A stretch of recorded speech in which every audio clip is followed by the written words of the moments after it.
बोले श्री शंकर भगवान की जय। जय। श्री माता पार्वती की जय। जय।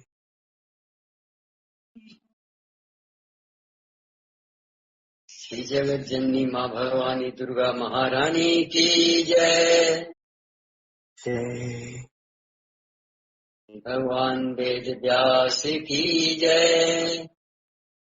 जय। अथ पंचदशो अध्याय। सुखदेव जी का विवाह के लिए अस्वीकार करना तथा व्यास जी का उनसे श्रीमद देवी भागवत पढ़ने के लिए कहना।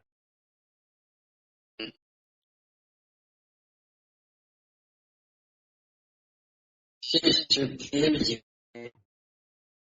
हे पिताजी, सर्वदा दुख देने वाले गृहस्थ आश्रम को मैं कभी स्वीकार नहीं करूंगा, क्योंकि पशु पक्षियों को फंसाने वाले जाल के समान यह आश्रम सभी मानवों के लिए सदा बंधन स्वरूप है। हे तात,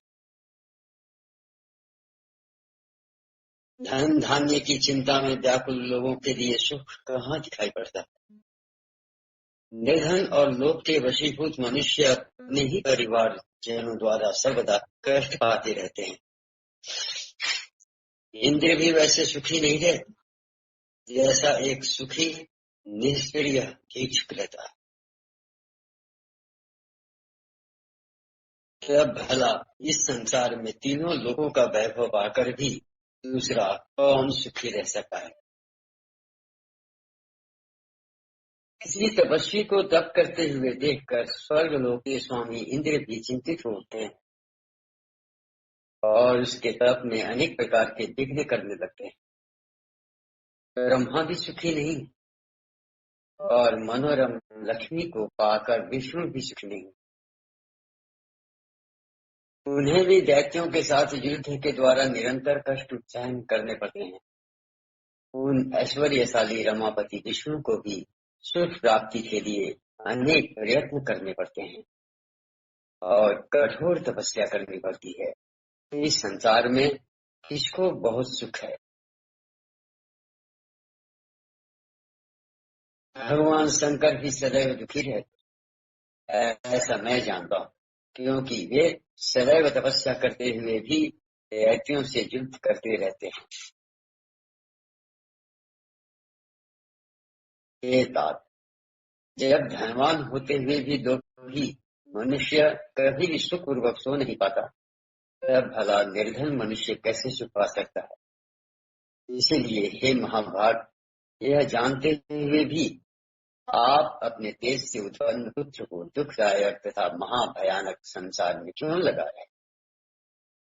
हे पिताजी, जहाँ जन्म में दुख, बुढ़ापे में दुख, मरण में दुख तथा पुनः विष्ठा और मूत्र से भरे हुए गर्भ में दुख सहन करना पड़ता है, उससे भी अधिक दुख तृष्णा और लोभ से उत्पन्न होता है। ये मानव, मरने से भी अधिक दुख मांगने में होता है। ब्राह्मण प्रतिग्रह द्वारा धन प्राप्त करते हैं और वे बुद्धि बल का उपयोग नहीं करते।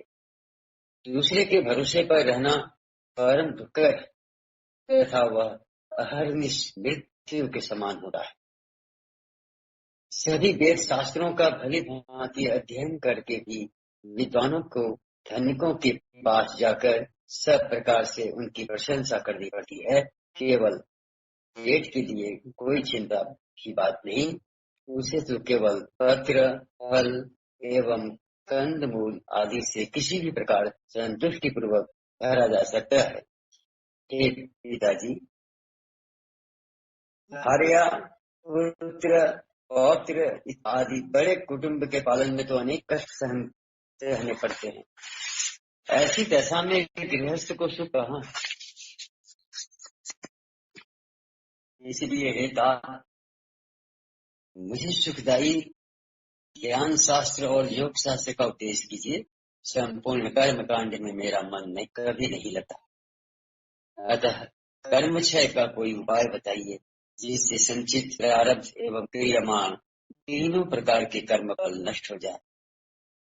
स्त्री जोड़ों के समान सदा पुरुष का रक्त चूसते रहती, जिसे बुद्धिहीन मनुष्य उसकी भावपूर्ण चेष्टाओं से मोहित होने के कारण नहीं जान पाता। इसलिए अपने संसर्ग से उसके तेज का तथा अपनी वचन चातुरी द्वारा उसके संपूर्ण धन और मन का इस प्रकार सर्वस्व हरण कर लेती। इससे बढ़कर दूसरा चोर कौन है? इसीलिए मेरे विचार में तो मूर्ख मनुष्य ही केवल निद्रा सुख का नाश करने के लिए स्त्री परिणय करता है। विधाता द्वारा वह दुख के लिए ही ठगा जाता है, सुख के लिए नहीं। सूर्य बोले। इस प्रकार सुखदेव की युक्ति युक्ति ये बातें सुनकर व्यास जी बड़ी चिंता में पड़ गए। वे मन ही मन सोचने लगे कि अब मैं क्या करूं। पश्चात उनकी आंखों से दुख के आंसू बहने लगे, शरीर कांपने लगा और मन में ग्लानि होने लगी। इस प्रकार शोक करते हुए अपने दीन तथा शोकाकुल पिता को देखकर आश्चर्य से विस्मित नेत्र वाले सुखदेव जी ने अपने पिता व्यास जी से कहा, अहो माया कितनी प्रबल है, क्योंकि यह वेदांत दर्शन के प्रणेता तथा वेद का सांगोपांग ज्ञान रखने वाले सर्वज्ञ पंडित मेरे पिताजी को भी मोहित कर रही है। न जाने वह कौन सी तथा कैसी अति दुष्कर माया है जो सत्यवती विद्वान व्यास जी को भी मोहित कर रही है। जो पुराणों के वक्ता, महाभारत के रचयिता, वेदों के विभाग करता है, वे भी माया जनित मोह को प्राप्त हो गए हैं। इसीलिए मैं उन्हीं देवी महामाया के शरण में जाऊं जो समस्त जगत तथा ब्रह्मा विष्णु महेश आदि को भी मोहित कर देती हैं।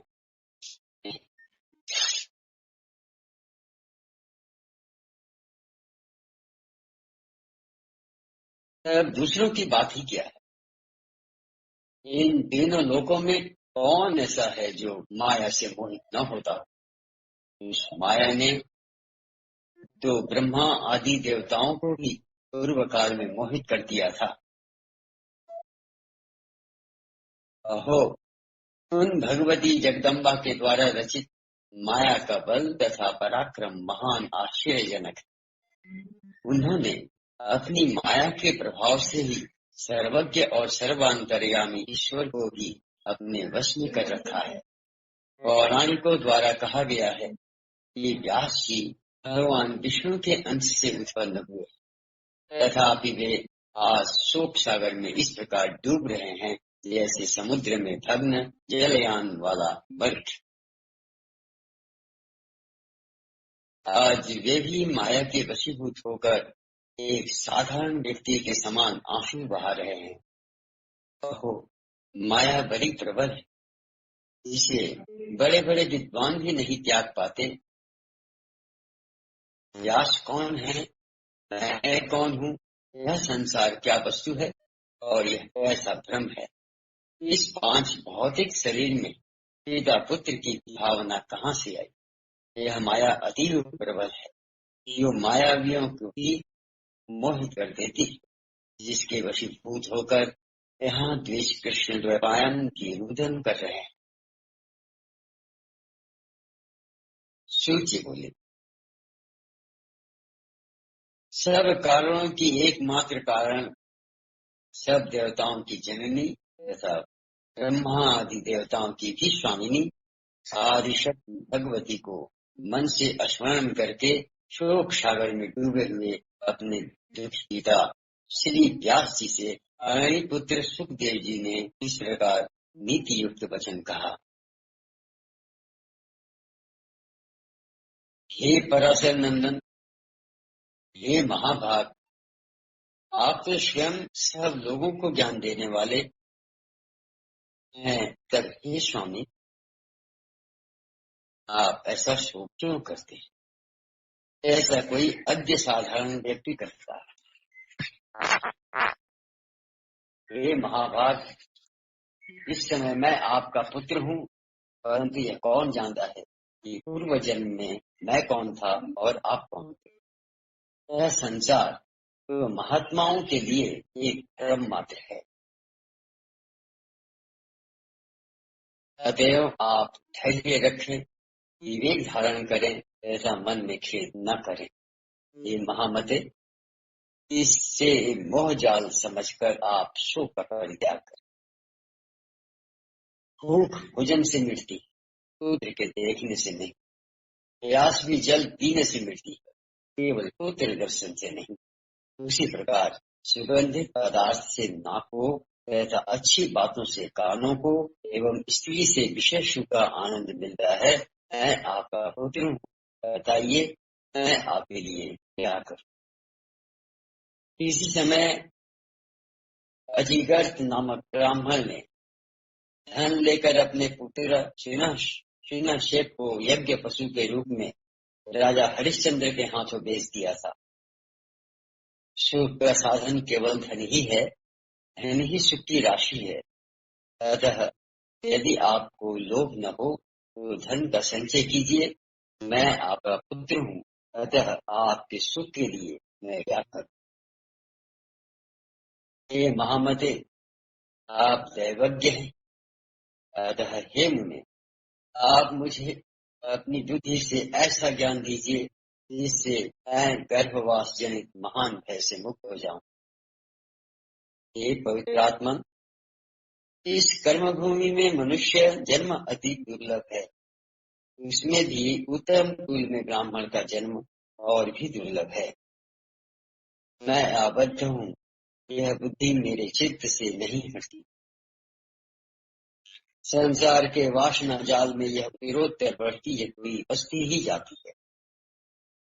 सूर्य जी बोले, असीम बुद्धि वाले अपने पुत्र सुखदेव के ऐसा कहने पर व्यास जी ने शांत एवं संन्यास आश्रम के लिए उत्सुक मन वाले सुखदेव जी से कहा। व्यास जी बोले, हे महाभाग पुत्र, मेरे द्वारा रचित श्रीमद देवी भागवत पुराण को तुम पढ़ो। वेद तुल्य यह पवित्र पुराण अधिक विस्तृत भी नहीं है। इसमें 12 स्कंद हैं। यह पुराणों के 5 लक्षणों से युक्त है। मेरे विचार में यह पुराण सभी पुराणों का आभूषण है। ये महामते, जिस भागवत के सुनने मात्र से सत और असत वस्तुओं का यथार्थ ज्ञान हो जाता है, उसे तुम पढ़ो। एक बार महाप्रलय काल में वट पत्र पर शयन करते हुए बाल रूपधारी भगवान विष्णु वहां सोच रहे थे कि इस चिदात्मा ने किस प्रयोजन से तथा किस द्रव्य से मुझे बाल रूप में उत्पन्न किया है। इन सब विषयों का ज्ञान मुझे कैसे हो। इस प्रकार चिंतन कर रहे महात्मा बाल मुकुंद से उन आदि शक्ति भगवती ने संपूर्ण अर्थ को प्रदान करने वाले ज्ञान को आधे श्लोक में ही इस प्रकार कहा। सर्वं खल्विदं मे वाहं च नान्यदस्ति सनातनम्। अर्थात यह सब कुछ मैं ही हूँ और दूसरा कोई भी सनातन नहीं है। यह बात पहले भी भगवान विष्णु के हृदय में उत्पन्न हुई थी, इसीलिए अब वे सोचने लगे कि इस सत्य वचन का उच्चारण किसने किया। इस कहने वाले को मैं कैसे जानूं, वह स्त्री है या पुरुष अथवा नपुंसक है। ऐसी चिंता वाले भगवान विष्णु ने भागवत को हृदय में धारण किया और उसी श्लोकार्थ में मन लगाए हुए वे बार बार उसका उच्चारण करने लगे। इस प्रकार पट पत्र पर सोए हुए वे भगवान विष्णु चिंतातुर हो गए। उसी समय शंख चक्र गदा पद्म इन श्रेष्ठ आयुधों को धारण किए हुए चतुर्भुजा, शांति स्वरूपा, शांता, शिवा, दिव्य वस्त्राभूषणों से सुसज्जित होकर अपने ही समान विभूतियों वाली सखियों सहित प्रादुर्भूत हुई। वे सुंदर मुख वाली भगवती महालक्ष्मी परम तेजस्वी भगवान विष्णु के समक्ष मंद मंद मुस्कुराती हुई प्रकट हुई। सूची बोले, उस अपार प्रलय सागर में बिना अवलंब के स्थित मनोरम रूप वाली उन दिव्य देवी को देखकर कमल नयन भगवान विष्णु बड़े ही विस्मय में पड़े।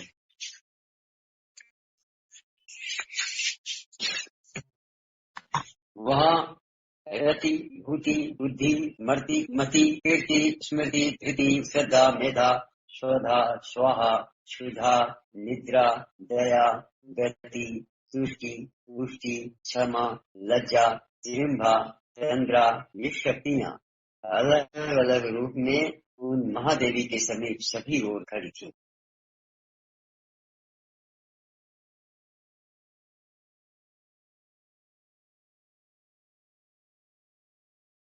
वे सभी श्रेष्ठ आयु धारण किए हुए थी, नाना प्रकार के आभूषणों से विभूषित थी तथा उनके हृदय पर मंदार की मालाएं और मोतियों के हार सुशोभित हो रहे थे। उन भगवती महालक्ष्मी तथा उनकी सभी अन्यान्य सखियों को उस प्रलय सागर के जल में उपस्थित देखकर भगवान विष्णु के मन में बड़ा विस्मय हुआ। इस प्रकार भगवती की माया देखकर अतिचकित सर्वात्मा भगवान विष्णु सोचने लगे, ये देवियां कहाँ से आ गई, मैं वटवृक्ष के पत्ते पर कैसे आ गया, इस एकारण महासागर में वटवृक्ष कहाँ से उत्पन्न हो गया और इसके द्वारा मैं सुंदर स्वरूप वाला बालक बनाकर उस पर स्थापित किया गया। ये मेरी माता तो नहीं, अथवा यह कोई दुर्घट माया है।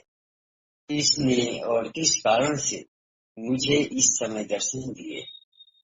अब मैं इस विषय में क्या कहूँ, मैं यहाँ से कहीं चला जाऊं अथवा मौन धारण करके बाल भाव से सावधान होकर यहीं स्थित हो। श्रीमद् देवी भागवते महापुराणे अष्टादश सहस्रायाम संहितायाम प्रथम स्कंदे शुक्ल वैराग्य वर्णनम नाम पंचदशोऽध्यायः। बोलिए श्री दुर्गा महारानी की जय। अथ षोडशोऽध्याय। बाल रूपधारी भगवान विष्णु से महालक्ष्मी का संवाद।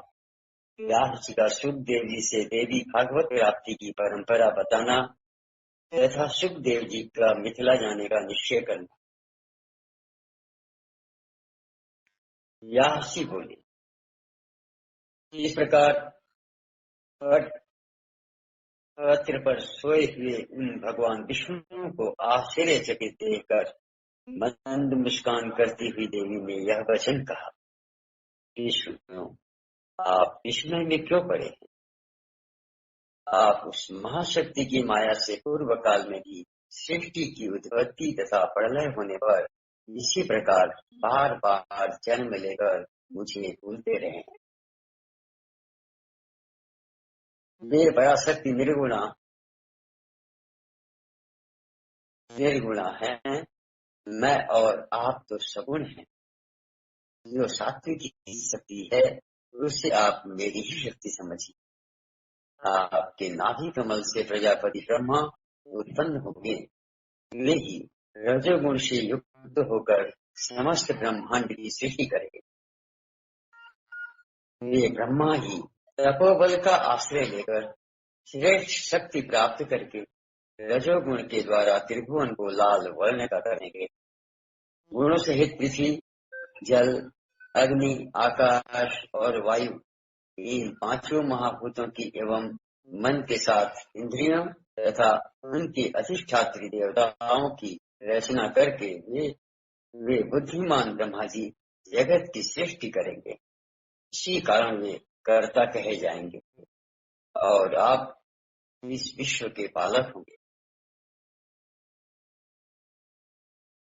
उनके क्रोध करने पर उनकी भौहों के मध्य भाग से रुद्र उत्पन्न होंगे। हे महामते, वे ही रुद्र घोर तप करके तामस शक्ति प्राप्त कर कल्पांत समय सृष्टि के संहार करता होंगे। इसी कारण मैं आपके पास आई हूँ। आप मुझे वही सात्विकी शक्ति समझिए। हे मधुसूदन, मैं यही रहूंगी। मैं तो सर्वदा आपके ही पास रहती, आपके हृदय में मैं निरंतर निवास करती।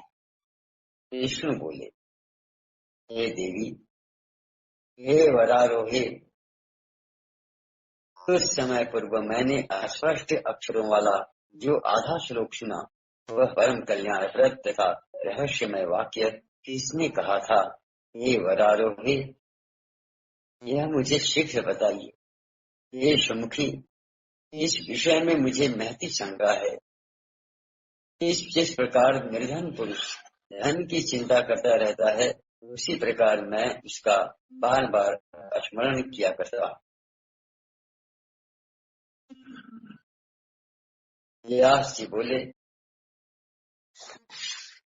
विष्णु का यह वचन सुनकर मुस्कान युक्त मुखमंडल वाली महालक्ष्मी मधुर हास्य के साथ अत्यंत प्रेम से बोली।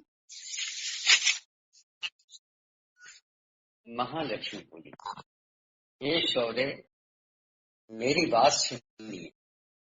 मैं सगुण रूपा चतुर्भुजा भगवती हूँ। आप मुझे जानते या न जानते, किंतु मैं सब गुणों का आलय होती हुई निर्गुणा भी हूँ। ये महाभाग, आप यह जान ले कि वह अर्ध श्लोक उसी पराशक्ति ने कहा था। आप उसे सब वेदों का तत्व स्वरूप कल्याणकारी और पुण्यप्रद श्रीमद देवी भागवत समझिए।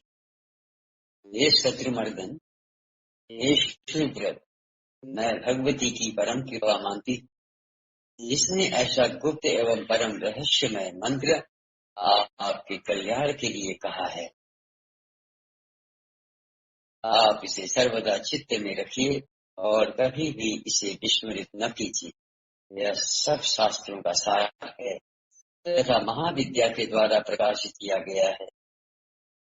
इससे बढ़कर त्रिभुवन में कुछ भी ज्ञातव्य नहीं है। आप निश्चय ही देवी के परम प्रिय, इसलिए उन्होंने यह मंत्र आपको बताया है।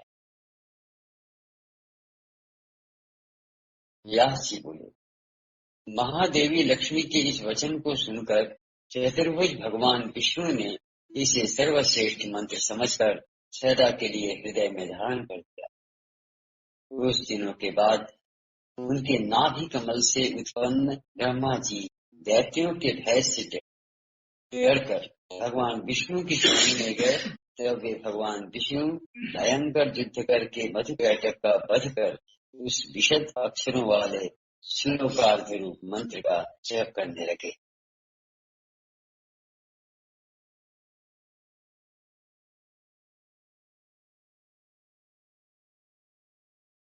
भगवान वासुदेव को जप करते हुए देखकर प्रजापति ब्रह्मा जी ने प्रेम पूर्वक कमलापति से पूछा, ये देवेश, ये पुंडरीकाक्ष, ये जगदीश्वर, आप किसका जप कर रहे हैं? आपसे भी बढ़कर दूसरा कौन है जिसका ध्यान करके आप इतने प्रसन्न हो रहे हैं? विष्णु बोले, हे महाभाग, विचार कीजिए कि आप में और मुझ में जो कार्य कारण स्वरूपा शक्ति विद्यमान है, वही भगवती शिवा है, जिनके आधार पर एकाणव महासागर में यह समस्त जगत ठहरा हुआ है। जो महाशक्ति साकार असीम तथा सनातनी भगवती है और वह समस्त जड़ चेतन संसार जिनके द्वारा रचा गया है, यही जब प्रसन्न होती है तब मनुष्यों के उद्धार के लिए वरदायिनी होती है। यही सनातनी परमा विद्या है, संसार के बंधन एवं मुक्ति की कारण स्वरूप है और वे ही सभी ईश्वरों की विश्वामिनी है। मैं आप तथा समस्त संसार उन्हीं की चैतन्य शक्ति से उत्पन्न हुए। ये ब्रह्मन, ये निष्पाप, ऐसा आप सत्य जानिए, इसमें संदेह नहीं। भगवती ने आधे श्लोक में ही जो कहा है वही वास्तविक श्रीमद देवी भागवत है। द्वापर युग के आदि में पुनः इसका विस्तार हुआ। व्यास जी बोले, इस प्रकार भगवान विष्णु के नाभि कमल पर विराजमान ब्रह्मा जी ने उस भागवत का संग्रह किया। तत्पश्चात उन्होंने अपने परम बुद्धिमान पुत्र नारद से उससे कहा, पूर्व काल में वही भागवत देवर्षि नारद जी ने मुझे दिया और फिर मैंने उसे 12 स्कंधों में विस्तृत करके पूर्ण किया।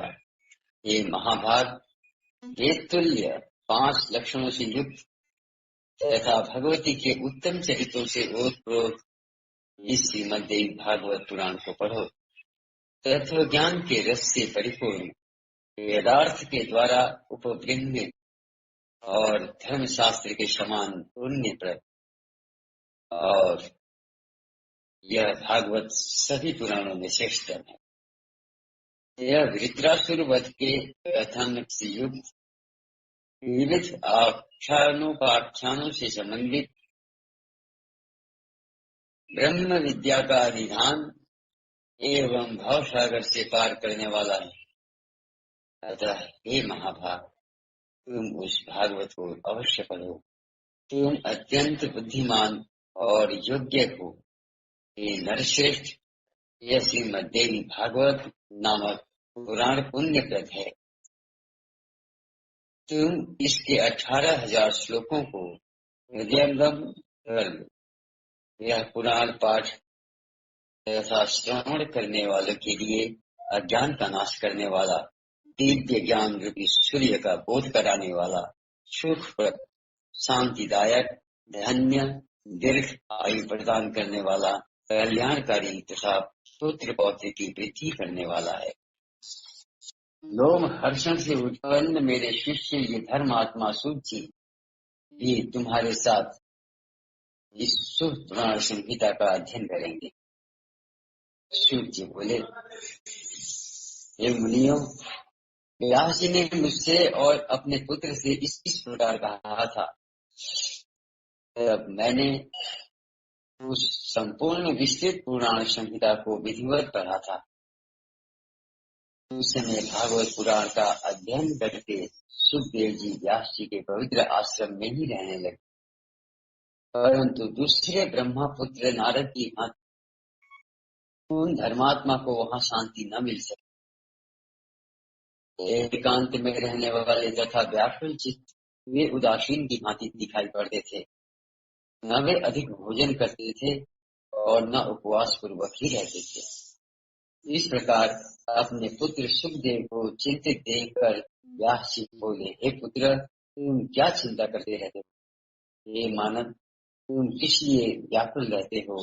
ऋणग्रस्त निर्धन व्यक्ति की भांति तुम सदा चिंता करते रहते हो। हे पुत्र, मुझ पिता के रहते तुम्हें किस बात की चिंता हो रही है? तुम मन की गिलानी छोड़ो, यथेष्ट रूप से सुखोपभोग करो, शास्त्रोक्त ज्ञान का चिंतन करो और आत्मचिंतन में मन लगा। ये सुब्रत, यदि मेरे उपदेश से तुम्हें शांति नहीं मिलती तो राजा जनक के द्वारा पालित मिथिलापुरी चले जाओ। ये महाभाग, वे विदेह राजा जनक तुम्हारा मोह का नाश कर देंगे, क्योंकि वे सत्य सिंधु तथा धर्मात्मा है। ये पुत्र, उन राजा के पास जाकर तुम अपना संदेह दूर कर और वर्णाश्रम धर्म के रहस्य को उनसे यथार्थ रूप में पूछो। ये राजर्षि जीवन मुक्त, ब्रह्म ज्ञान का चिंतन करने वाले, पवित्र यथार्थ वक्ता, शांत चित्त तथा सदा योग प्रिय भी है। सूची बोली, परम तेजस्वी उन व्यास जी का वचन सुनकर अरणी से उत्पन्न महातेजस्वी सुखदेव जी ने उत्तर दिया, हे धर्मात्मा, आपके द्वारा यह जो कहा जा रहा है उससे मेरे चित्त में शंका उठती है कि कहीं यह दंभ तो नहीं जीवन मुक्त तथा विदेह होते हुए भी राजा जनक हर्ष के साथ कैसे राज्य करते हैं? ये पिताजी, यह बात तो वैसे ही असंभव है जैसे किसी बंध्या को पुत्र हो। अतः वे राजा जनक राज्य करते हुए भी विदेह कैसे हैं? यह मुझे अद्भुत संदेह हो रहा है। अब मैं नृपश्रेष्ठ विदेह जनक को देखना चाह रहा हूँ कि वे जल में कमल पत्र की भांति संसार में कैसे रहते हैं। ये बात उनके विदेह होने के विषय में मुझे बड़ा संदेह हो रहा है। ये वक्ताओं में श्रेष्ठ सौगतों की भांति वे भी मोक्ष की एक दूसरी परिभाषा तो नहीं है? ये महामते, भला भोगा हुआ भोग अभोग और किया हुआ कर्म अकर्म कैसे हो सकता है? इंद्रियों का सहज व्यवहार कैसे छोड़ा जा सकता है? एक पुत्र का अपनी माता पत्नी तथा बहन तथा किसी असती स्त्री के साथ एक अभेद का संबंध क्यों नहीं होगा?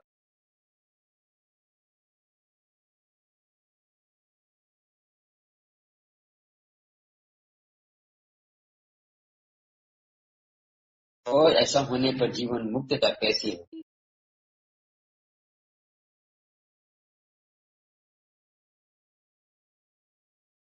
यदि जिह्वा कटु क्षार तीक्ष्ण रसाय मधुर आदि स्वादों को जानती हैं, तो वे अच्छे अच्छे पदार्थों का रसास्वादन करते ही होंगे।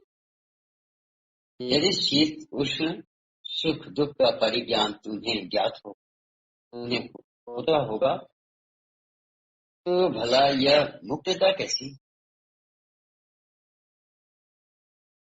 ये बात मुझे यह अद्भुत संदेह हो रहा है। शत्रु और मित्र को पहचान कर उनके साथ वैर अथवा प्रीति का व्यवहार किया जाता है, तो राज्य सिंहासन पर बैठे हुए राजा जनक शत्रुता या मित्रता का व्यवहार क्या नहीं रखते होंगे? उनके राज्य में साधु और चोर समान कैसे समझे जाते हैं? यदि उनके प्रति समान बुद्धि नहीं है, तब भला वह जीवन मुक्तता कैसी? ऐसा जीवन मुक्त कोई राजा मेरे द्वारा पहले देखा नहीं गया। यह बहुत बड़ी शंका है कि वे राजा जनक घर में रहकर भी मुक्त कैसे हैं। राजा के विषय में सुनकर उन्हें देखने की बड़ी लालसा उत्पन्न हो गई। अतः संदेह निवृत्ति के लिए मैं मिथिलापुरी जा रहा हूँ। श्रीमद्देवी भागवते महापुराणे अष्टादश सहस्रायाम संहितायां प्रथम स्कंधे शुक्रम पति व्यासोपदेश वर्णनम नाम षोडशोऽध्याय।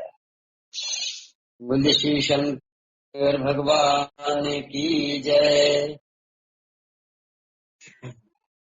श्री दुर्गा महारानी की जय।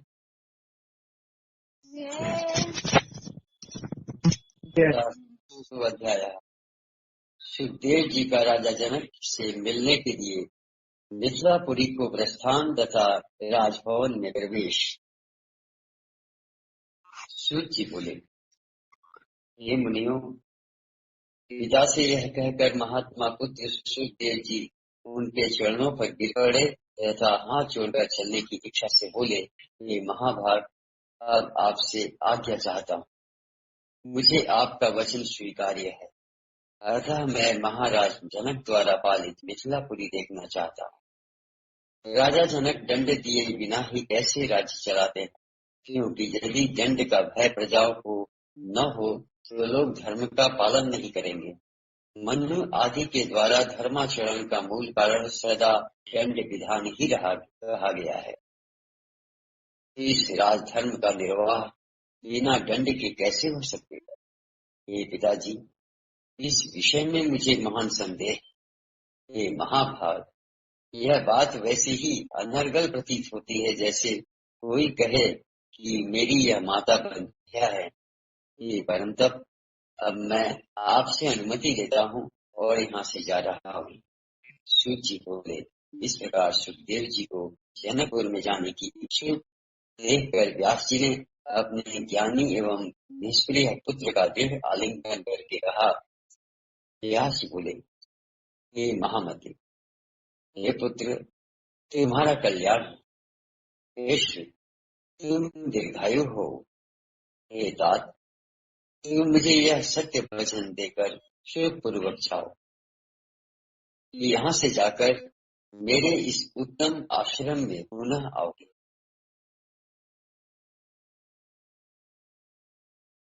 हे पुत्र, तुम वहाँ से कहीं और कभी भी मत चले जाना। हे पुत्र, मैं तुम्हारा मुख कमल देखकर ही सुखपूर्वक जीता हूँ और तुम्हें न देखने पर दुखी रहता हूँ। हे सुख, तुम ही मेरे प्राण हो। हे पुत्र, वहाँ राजर्षि जनक से मिलकर और अपना संदेह दूर करके फिर उसके बाद यहाँ आकर मेरा ध्यान में रत रहते हुए सुखपूर्वक हो। सूची बोले, व्यास जी के ऐसा कहने पर सुखदेव अपने पिता को प्रणाम तथा उनकी प्रदक्षिणा करके शीघ्र ही इस प्रकार चल पड़े जैसे धनुष से छूटा हुआ बाण। मार्ग में चलते हुए अनेक समृद्धशाली देशों, नागरिकों, वनों, वृक्षों, फले फूले खेतों, तप करते हुए तपस्वी जनों, दीक्षा लिए हुए याजक जनों, योगाभ्यास में तत्पर योगी जनों को, वन में रहने वाले वानप्रस्थों, वैष्णव, पाशुपत, शैव, शाक्त एवं सूर्योपासक और अनेक धर्मावलंबियों को देखकर वे सुखदेव मुनि अति विस्मय में पड़ गए। इस प्रकार वे महामति सुखदेव जी लगभग 2 वर्षों में मेरु पर्वत और 1 वर्ष में हिमालय को पार करके मिथिला देश में पहुंचे। जब वे मिथिला में प्रविष्ट हुए तब उन्होंने वहाँ की श्रेष्ठ ऐश्वर्य संपदा को देखा तथा वहाँ की सारी प्रजा को सुखी एवं सदाचार संपन्न देखा। वहाँ द्वारपाल ने उन्हें रोका और पूछा, तुम कौन हो और कहाँ से आए? तुम्हारा क्या कार्य है, बताओ। ऐसा पूछने पर भी सुखदेव जी मौन रहे, कुछ बोले नहीं। वे नगर द्वार से बाहर जाकर स्थानों की तरह खड़े हो गए और थोड़ी देर में आश्चर्यचकित होकर हंसते हुए वहीं स्थित हो गए, पर किसी से कुछ बोले नहीं।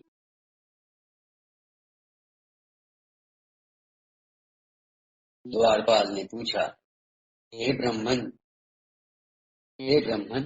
बोलिए, आप गूंगे तो नहीं हैं? आपका किस हेतु यहाँ आना हुआ है?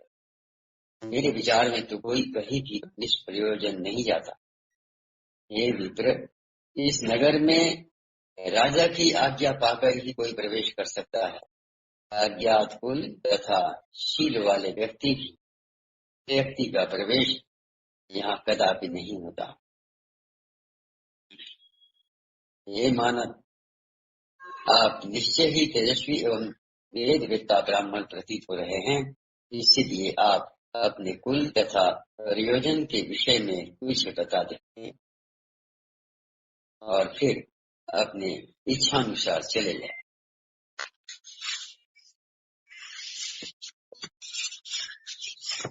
सुखदेव जी बोले, मैं जिस कार्य के लिए यहाँ आया था वह तुम्हारे कथन मात्र से ही पूरा हो गया।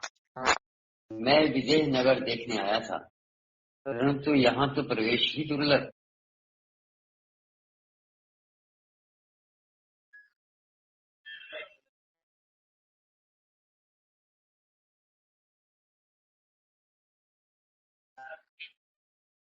मुझ अज्ञानी की यह भूल थी जो 2 पर्वतों को लांघकर महाराज से मिलने की इच्छा से घूमते हुए यहाँ चला आया। मैं तो स्वयं अपने पिता द्वारा ही ठगा गया हूँ, इसमें किसी अन्य को ही क्या दोष दिया जाए। अथवा हे महाभाग, यह मेरे दुर्भाग्य का ही दोष है जिसके कारण इस भूमि पर मुझे इतना चक्कर काटना पड़ा। इस संसार में लोगों का भ्रमण करने का उद्देश्य धनोपार्जन ही, किंतु मुझे उसकी कोई इच्छा नहीं। मैं तो केवल भ्रमवश ही यहाँ आ गया हूँ। आशा रहित पुरुष को ही सर्वदा सुख प्राप्त होता है, यदि वह मोह में न पड़े। किंतु हे महाभाग, मैं तो निराश होकर भी न जाने क्यों इस मोह सागर में निमग्न हो रहा हूँ। कहाँ सुमेरु पर्वत और कहाँ यह मिथिलापुरी, पैदल ही चलकर मैं यहाँ आया। उस परिश्रम का फल मुझे क्या मिला? प्रारब्ध ने ही मुझे ठगा है। प्रारब्ध का भोग अवश्य ही भोगना पड़ता है, चाहे वह शुभ हो या अशुभ। उद्योग भी तो सदा उसी दैव के अधीन ही रहता है, वह जैसा चाहे वैसा कराता है। यहाँ न कोई व्यर्थ है, न ज्ञान प्राप्ति होनी है जिसके लिए यह मेरा परिश्रम हुआ। मैं तो महाराज जनक का विदेह नामक नाम सुनकर उत्सुकता से यहाँ आया था, किंतु उनके नगर में तो प्रवेश करना भी निश्चित है। इतना कहकर सुखदेव जी चुप हो गए और मौन होकर खड़े रहे। द्वारपाल को लगा ये कोई ज्ञानी श्रेष्ठ ब्राह्मण है। तब उसने वहाँ खड़े मुनि से शांति पूर्वक निवेदन किया, हे द्विश्रेष्ठ, आपका जहाँ कार्य हो वहाँ यथेष्ट चले जाइए। ये ब्राह्मण, मैंने जो आपको रोका था वह मेरा अपराध हुआ, उसके लिए आप क्षमा करें। क्योंकि हे महाभाग, मुक्त जनों का तो क्षमा ही बल है। सुखदेव जी बोले, हे द्वारपाल, इसमें तुम्हारा क्या दोष है? तुम तो सर्वदा पराधीन हो। सेवक को तो स्वामी की आज्ञा का यथोचित पालन करना ही चाहिए।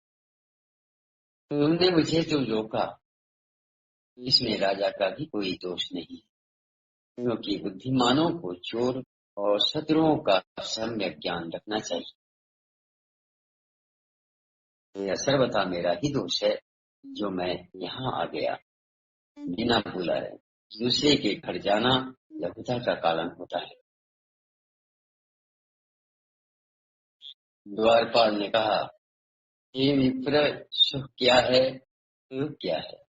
कल्याण चाहने वाले पुरुष का क्या कर्तव्य है? शत्रु कौन है और मित्र कौन है? आप मुझे यह सब बताइए। सुखदेव जी बोले, सभी लोगों में सर्वत्र वैविध्य रहता है, इसलिए मनुष्य भी दो प्रकार के हैं, एक रागी और दूसरा विरागी। उन दोनों के मन भी दो प्रकार के होते हैं, उनमें भी विरागी तीन प्रकार के होते हैं, ज्ञात, अज्ञात और मध्यम। रागी भी दो प्रकार के कहे गए हैं, मूर्ख तथा चतुर। चातुर्य भी दो प्रकार का कहा गया है, शास्त्र जनित तथा बुद्धि जनित। इसी का प्रकार लोक में बुद्धि भी युक्त और अयुक्त इस भेद से दो प्रकार की होती है। द्वारपाल ने कहा, हे विद्वान, हे विप्रवर, आपने जो कुछ कहा है उसे मैं भली भांति नहीं समझ पाया।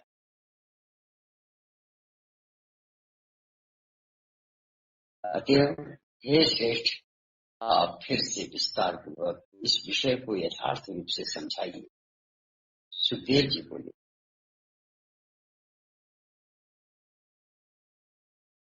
इस संसार में जिसको राग है वह निश्चय ही रागी कहलाता है। उस रागी को अनेक प्रकार के सुख एवं दुख आते ही रहते हैं। धन, पुत्र, कलत्र, धाम, मान, प्रतिष्ठा और विजय प्राप्त करके ही सुख प्राप्त होता है। इनके न मिलने पर प्रतिक्षण महान दुख होता ही है।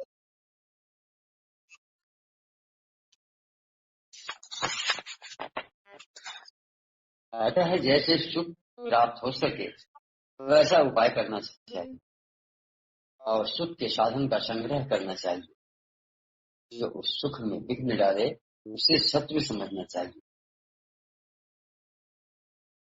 जो रागी पुरुष के सुख को सर्वदा बढ़ाए वही मित्र है। चतुर मनुष्य मोह में फंसता नहीं है, किंतु मूर्ख सर्वत्र आसक्त रहता है। विरागी तथा आत्माराम पुरुष को एकांतवास, आत्मचिंतन तथा वेदांत शास्त्र का अनुशीलन करने से ही सुख होता है। सांसारिक विषयों की चर्चा आदि, यह सब उनके लिए दुख स्वरूप है। कल्याण चाहने वाले विद्वान पुरुष के लिए बहुत शत्रु है।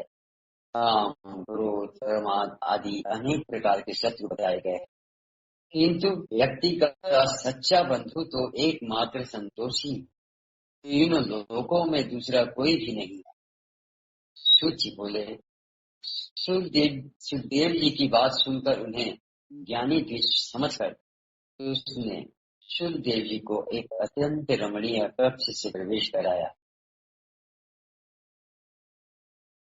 3 प्रकार के नागरिक जनों से भरे हुए अनेक प्रकार के क्रय विक्रय की वस्तुओं से सजी दुकानों वाले, राग द्वेष काम लोभ मोह से युक्त एवं परस्पर वाद विवाद में संलग्न श्रेष्ठ जनों से सुशोभित और धन धान्य से परिपूर्ण विशाल नगर को देखते हुए सुखदेव जी चले। इस तरह 3 प्रकार के लोगों को देखते हुए सुखदेव जी राजभवन की ओर बढ़े। इस प्रकार द्वितीय सूर्य के समान परम तेजस्वी सुखदेव जी द्वार पर पहुंचे। द्वारपाल ने उन्हें अंदर जाने से रोका, तब वे काष्ठ के समान वहीं द्वार पर खड़े हो गए और मोक्ष संबंधी विषय पर विचार करने लगे। धूप तथा छाया को समान समझने वाले महातपस्वी सुखदेव जी वहाँ एकांत में ध्यान करके इस प्रकार खड़े रहे मानो कोई अचल स्तंभ हो। थोड़ी देर बाद राजमंत्री ने हाथ जोड़े हुए स्वयं आकर उन्हें राजभवन के दूसरे कक्ष में प्रवेश कराया। वहाँ एक दिव्य रमणीय उपवन था, जिसमें विविध प्रकार के पुष्पों से लदे दिव्य वृक्ष सुशोभित हो रहे थे। उस वन को दिखाकर मंत्री ने उनका यथोचित आतिथ्य सत्कार किया। वहाँ राजा की सेवा करने वाली अनेक आरांगनाएं थी। वे नृत्य ज्ञान में कुशल तथा काम शास्त्र में निपुण थे। सुखदेव जी इस सेवा के लिए उन्हें आदेश देकर राजमंत्री उस भवन से निकल गए और सुखदेव जी वहीं स्थित रहे। उन वारांगनाओं ने परम भक्ति के साथ उनकी पूजा की और देश कालानुसार उपलब्ध अनेक प्रकार के भोजन से उन्हें संतुष्ट किया। तत्पश्चात अंतःपुर निवासिनी कामिनी स्त्रियों ने उन्हें अंतःपुर का वन दिखाया और जो अत्यंत रमणीय था। वे युवा रूपवान कांतिमान मृदुभाषी एवं मनोरम थे। दूसरे कामदेव के समान उन सुखदेव जी को देख कर वे सभी मुग्ध हो गई। मुनि को जितेंद्रिय जानकर वे सब उनकी परिचर्या करने लगी। अरणी नंदन शुद्धात्मा सुखदेव जी ने उन्हें माता के समान समझा। पीड़ित आत्मा राम तथा क्रोध को जीतने वाले सुखदेव जी ने हर्षित होते थे और न दुखी। उनकी चेष्टाओं को देखकर भी वे शांत चित्त होकर स्थित रहे। तब उन स्त्रियों ने उनके लिए सुरम्य कोमल तथा बहुमूल्य आभूषण और नानाविध उपकरणों से सुसज्जित शैया बिछाई। सुखदेव जी हाथ पांव धोकर हाथ में कुश लेकर सावधान हो सायंकालीन संध्योपासन संपन्न करके भगवान के ध्यान में लगे। इस प्रकार एक प्रहर तक ध्यानावस्थित होकर वे शयन करने लगे। जो प्रहर शयन करके पुनः वे सुखदेव जी उठ गए। रात्रि के चौथे प्रहर में वे पुनः ध्यान में स्थित रहे। तदनंतर स्नान करके प्रातः कालीन क्रियाएं संपन्न करके पुनः समाधिस्थ हो गए। श्रीमद्देवी भागवते महापुराणे अष्टादश सहस्रायां संहितायां प्रथम स्कंदे शुकस्य राजमंदिर प्रवेश वर्णनम नाम 7वां अध्याय। श्री शंकर भगवान की जय जय पार्वती की जय। जय जगज्जननी माँ भवानी दुर्गा महारानी की जय। जय जय भगवान वेद व्यास की जय। जय